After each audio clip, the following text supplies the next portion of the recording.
कि एक हफ्ते तक टाइम टेबल बनाया और उसके बाद में उसको फॉलो नहीं किया, फिर नया टाइम टेबल बनाया, तो ये वीडियो आपके लिए नहीं है। 8 घंटे एक्स्ट्रा एक्टिविटीज के लिए क्यों भाई, क्यों? क्या हमें कोई एक्स्ट्रा बुक पढ़नी है? Answer is no. ये जो टाइम है ये नोट्स बनाने का समय नहीं है कि आपको 10 से 12 घंटे की पढ़ाई करनी है। और मैंने यहां पर कैलकुलेशन भी बता दी थी कि आप उसको बढ़ाकर 13 से 14 आवर्स भी कर सकते हैं। हाँ जी, हेलो स्टूडेंट्स, ये जो टॉपिक है आज आपको चौंकाने वाला है। Last 50 days strategy to score 650 plus in NEET 2025।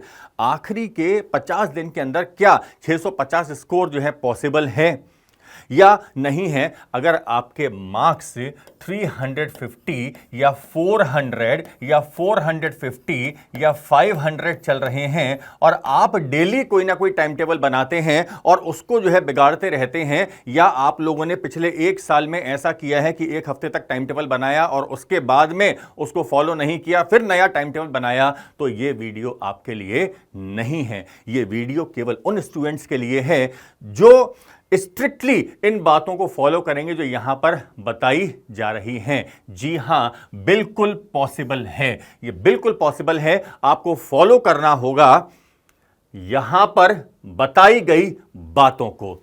सबसे पहले बात करते हैं, आपको स्ट्रिक्टली एक स्ट्रक्चर्ड शेड्यूल फॉलो करना है, लगभग 10 से 12 घंटे पर डे का। आप कहेंगे सर 10 से 12 घंटे per day, how is it possible? बिल्कुल पॉसिबल है। अगर हम लोग एक दिन को 3 पार्ट्स में बांटें, 8 + 8 + 8, ये है 8 + 8 + 8 का रूल, जिसके अंदर 8 घंटे 8 आवर्स की हैं स्टडीज, वहीं पर 8 आवर्स की स्लीप और बाकी के 8 घंटे एक्स्ट्रा एक्टिविटीज के लिए। क्यों भाई, क्यों क्यों क्यों? ये 8 घंटे एक्स्ट्रा एक्टिविटीज के लिए क्यों? अब ये जो कुछ टाइम आप यहां से निकाल सकते हैं, आप 8 घंटे सोते हैं, इसकी बजाय आप 7 आवर्स की स्लीप लें, तो 8 + 1, यहां से 1 घंटा आ गया। वहीं पर ये जो 8 घंटे आपके एक्स्ट्रा जा रहे हैं खाने पीने में, नहाने धोने में, आपके जो पेरेंट्स हैं या आपके फैमिली मेंबर्स हैं उनके साथ आप कुछ टाइम बताते हैं, इस टाइम को थोड़ा सा आपको कम करना पड़ेगा। और यहां से 8 घंटे में से आप यहां से अगर 4 घंटे निकाल लेते हैं तो ये हो जाते हैं 13 आवर्स, और 13 का ये 14 आवर्स भी हो सकता है। और हम तो आपको बोल रहे हैं केवल 10 से 12 घंटे के लिए। बताएं, कमेंट बॉक्स में लिखें कि आप ये 10 से 12 घंटे पढ़ सकते हैं या नहीं पढ़ सकते हैं। कैलकुलेशन मैंने आपको यहां पर बता दी है। आगे बात करते हैं हम लोग कि focus on limited study material.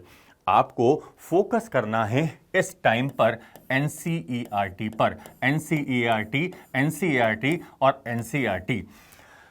Biology के अंदर तो स्ट्रिक्टली फोकस हो जाएं एनसीईआरटी पर, क्योंकि 90% से ज्यादा क्वेश्चंस जो हैं वो एनसीईआरटी बेस्ड होते हैं। एनसीईआरटी के अलावा आपके पास में एलन का दिया हुआ स्टडी मटेरियल है, जिसके अंदर आपके पास में है मॉड्यूल्स, और मॉड्यूल्स के अलावा आपके पास में एड ऑन स्टडी मटेरियल भी है। एनसीआर है आपके पास में, एक्स्ट्रा एज है, रेस है, ये काफी सारा मटेरियल आपके पास में है। अब स्टूडेंट्स पूछते हैं कि सर क्या हमें कोई एक्स्ट्रा बुक पढ़नी है? Answer is no. ध्यान रखें, more study more confusion and less study less confusion. आप जितनी ज्यादा बुक्स पढ़ेंगे, और वो भी एंड वक्त पर, लास्ट मोमेंट पर, बिल्कुल नहीं पढ़नी है अपने को कोई भी एक्स्ट्रा बुक। आप जितनी ज्यादा बुक्स पढ़ेंगे आपको उसके अंदर और एक्स्ट्रा मटेरियल मिलेगा और आप और ज्यादा कंफ्यूज होते चले जाएंगे। तो कोई एक्स्ट्रा बुक आपको नहीं पढ़नी है। रिवीजन करना है, रिवीजन करना है लगातार लगातार लगातार, फोकस करना है रिवीजन पर आपको। और रिवीजन का बहुत अच्छा तरीका क्या है? 1 + 4 1+7 की जो स्ट्रैटेजी है ये रिवीजन के लिए बेस्ट होती है। अब आप बोलेंगे सर 1+4+7 क्या है? आपने जो आज पढ़ा उसे 4th डे पर रिवाइज कर लीजिए और जो 4th डे पर पढ़ा उसको 7th डे पर रिवाइज कर लीजिए। एक और तरीका है रिवीजन का, रात को जब आप सोने जा रहे हैं तो आधे घंटे के लिए आप लोग 5 से 7 मिनट सोचने के बाद में कि भाई मैंने आज पूरे दिन में क्या पढ़ा है, उसको आप लोग जल्दी भले ही शॉर्ट में आप लोग लिख लीजिए और अगली सुबह जब उठें तो उसको एक बार देख लीजिए तो आपका रिवीजन 3+2 5 टाइम्स हो रहा है। वहीं पर बात करें कि सर क्या मैं इस समय पर कुछ नोट्स बनाऊं? जनरली स्टूडेंट्स गलती क्या करते हैं कि नोट्स बनाते हैं इस टाइम पर भी। अरे भाई ये जो टाइम है ये नोट्स बनाने का समय नहीं है, इस समय आपको रिवीजन करना है। तो नोट्स के लिए भी यहां पर है स्ट्रिक्ट नो, आपको नोट्स नहीं बनाने हैं। जो आपने पहले नोट्स बना रहे हैं उसे पढ़ें आप लोग। वहीं पर आपको नोट्स नहीं बनाने हैं, लेकिन आपको करना क्या है, प्रैक्टिस करनी है ज्यादा से ज्यादा क्वेश्चंस की। जितने ज्यादा आप क्वेश्चंस की प्रैक्टिस करेंगे आपको फायदा क्या मिलेगा आगे बात करेंगे हम लोग। लेकिन ये जो क्वेश्चंस आप लोग करेंगे ये बहुत डिसिप्लिन वे में करना है आपको। डिसिप्लिन वे में मतलब क्या है कि आपको टाइम लिमिट में क्वेश्चंस को करना है। फॉर एग्जाम्पल अगर मैं बात करूं कि फिजिक्स के 50 क्वेश्चंस आप लोग कर रहे हैं, अगर मान लीजिए कि फिजिक्स के 50 क्वेश्चंस आप लोग कर रहे हैं तो आपको लगभग 50 मिनट से लेकर और 60 मिनट तक का टाइम होना चाहिए, इतना टाइम लगाना चाहिए। केमिस्ट्री के अगर आप लोग 50 क्वेश्चंस कर रहे हैं तो आपके पास में टाइम लगभग 50 मिनट के आसपास का टाइम होना चाहिए। और बायोलॉजी के अगर आप लोग एक दिन में 50 क्वेश्चंस कर रहे हैं तो इसके लिए आपके पास में 25 से 30 मिनट का टाइम होना चाहिए। और हम लोग तो बात कर रहे हैं, ये देखें ये 150 क्वेश्चंस की बात करी है और अभी यहाँ पर जो टाइम कैलकुलेट करें हम लोग तो 125 से और 130 मिनट का टाइम हुआ है। और आपको वहाँ पर कितने क्वेश्चंस करने हैं, मेन एग्जाम के अंदर आपको करने हैं 180 क्वेश्चंस। तो इसमें अगर आप लोग 30 क्वेश्चंस और बढ़ा देते हैं, बायोलॉजी जो है इसी के 90 क्वेश्चंस आएंगे, तो भी आपके पास में आगे टाइम जो है वो बचेगा थोड़ा सा, और वो टाइम आप लोग OMR फिल करने में लगा सकते हैं। तो क्वेश्चंस को आपको करना है टाइम लिमिट के अंदर। अब आपको लगातार मॉक टेस्ट देते रहने हैं और मॉक टेस्ट भी जब आप देंगे तो 3 आवर्स का टाइमर लगाकर आपको मॉक टेस्ट देना है। उस 3 घंटे के मॉक टेस्ट के अंदर आपको लगभग 2 आवर्स और 30 मिनट्स का जो टाइम है ये तो पेपर को करने में लगाना है और आखिरी के जो 20 से 30 मिनट हैं वो आपको रखने हैं OMR की फिलिंग के लिए। इसके बाद में आपको एनालिसिस करना है उन मॉक टेस्ट का। एनालिसिस क्या करना है कि मेरे कौन से क्वेश्चंस गलत हुए हैं और मेरे कौन से क्वेश्चंस सही हुए हैं। जो गलत क्वेश्चंस हुए हैं उसकी थ्योरी आपको पढ़नी है और उसके बाद में वापस उस सब टॉपिक के क्वेश्चंस आपको लगाने हैं। इससे फायदा क्या मिलेगा अपने को, जो नेगेटिव आपके हो रहे थे ज्यादा, अब वो नेगेटिव मार्किंग आपकी कम हो जाएगी। आप लोगों को मालूम है ना कि एक क्वेश्चन के लिए +4 मार्क्स मिलते हैं और जब एक क्वेश्चन गलत हो जाता है तो -1 हो जाते हैं, यानी कि आप 5 नंबर सीधे सीधे नीचे आ जाते हैं। तो आपके जो नेगेटिव मार्किंग होगी वो धीरे धीरे करके कम होती जाएगी। एक साथ कम नहीं होगी, इसमें थोड़ा सा टाइम लगेगा, लेकिन ये आपको आज से ही तय करना है कि मेरे को कितने स्पीडली क्वेश्चंस करने हैं और आपकी जो स्पीड और एक्यूरेसी है वो भी बढ़ती जाएगी। ध्यान रखिए, आप जब एक लिमिटेड स्टडी मटेरियल पढ़ते हैं, फॉर एग्जांपल मैं बात करूं बायोलॉजी में NCERT की, आप NCERT पर स्ट्रिक्टली फोकस हो रहे हैं, LN के स्टडी मटेरियल पर स्ट्रिक्टली फोकस हो रहे हैं और उसी से रिलेटेड क्वेश्चंस कर रहे हैं, तो आपके जो क्वेश्चंस हैं इनमें आपकी एक्यूरेसी बढ़ती जाएगी। तो स्पीड और एक्यूरेसी पर काम करने का सही वक्त, सही समय अभी है। सर, प्रीवियस ईयर क्वेश्चंस क्या करना ज़रूरी है, ये स्टूडेंट्स पूछते हैं।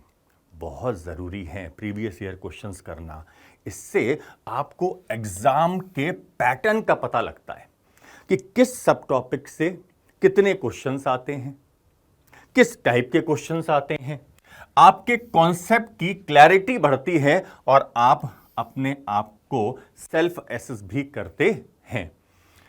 वहीं पर आपका जो कॉन्फिडेंस लेवल है ये बूस्ट अप होता है और आपकी साइकोलॉजी जो है वो पॉजिटिव माइंड की तरफ जाती है।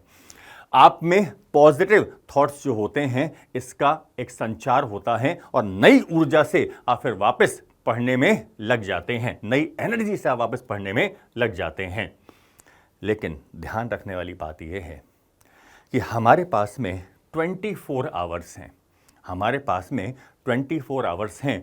क्या ये 24 के 24 घंटे हमें पढ़ना है? नहीं, 24 के 24 घंटे नहीं पढ़ना है। पहले ही मैंने बता दिया था कि आपको 10 से 12 घंटे की पढ़ाई करनी है और मैंने यहाँ पर कैलकुलेशन भी बता दी थी कि आप उसको बढ़ाकर 13 से 14 आवर्स भी कर सकते हैं। आपको ध्यान देना है साथ साथ में अपनी हेल्थ पर, अपने स्लीप वेक साइकिल पर आपको ध्यान देना है। ध्यान रखिए, बहुत इंपॉर्टेंट बात है। आपका जो एग्जाम है वो 2 PM से लेकर और 5 PM के बीच में होगा। आपका जो टाइम है वो 2 PM से लेकर और 5 PM के बीच में होगा। इस ड्यूरेशन में आपको सोना नहीं है। आपके लिए ज़्यादा अच्छा ये रहेगा कि इस ड्यूरेशन में आप अपने मॉक टेस्ट देते रहें। जो मॉक टेस्ट हैं वो बेसिकली आप लोग इस टाइम पर दें। हेल्थ पर भी आपको विशेष ध्यान देना है। बाहर का खाना पानी अगर कुछ दिन नहीं खाएंगे तो क्या फ़र्क पड़ जाएगा, दुनिया इधर की उधर थोड़ा हो जाएगी। तो आपको बाहर का खाना खाने से बचना चाहिए, बाहर का पानी पीने से बचना चाहिए। घर का खाना, मम्मी के हाथ का बना हुआ खाना, ये आपको खाना है। वहीं पर आपके जब नेगेटिव मार्किंग जो होगी वो कम होती चली जाएगी तो आप मेंटली और वेलबींग महसूस करेंगे। तो आपको सोशली कट हो जाना है। अभी आपको मेंटल हेल्थ पर ध्यान देना है, फिजिकल हेल्थ पर ध्यान देना है। वहीं पर आपको करनी है, ध्यान रखें, सेलेक्टिव स्टडी। आपको, जैसा कि पहले हमने बात करी कि कोई एक्स्ट्रा बुक नहीं पढ़नी है। अब सेलेक्टिव स्टडी, क्या एलएन में सेलेक्टिव स्टडी करा सकते हैं? जी हाँ, इस एंड मूवमेंट पर भी आप सेलेक्टिव स्टडी कर सकते हैं। एक क्रैश कोर्स आ रहा है 28 मार्च से और इसमें बहुत टॉप फैकल्टीज पढ़ाने वाली हैं।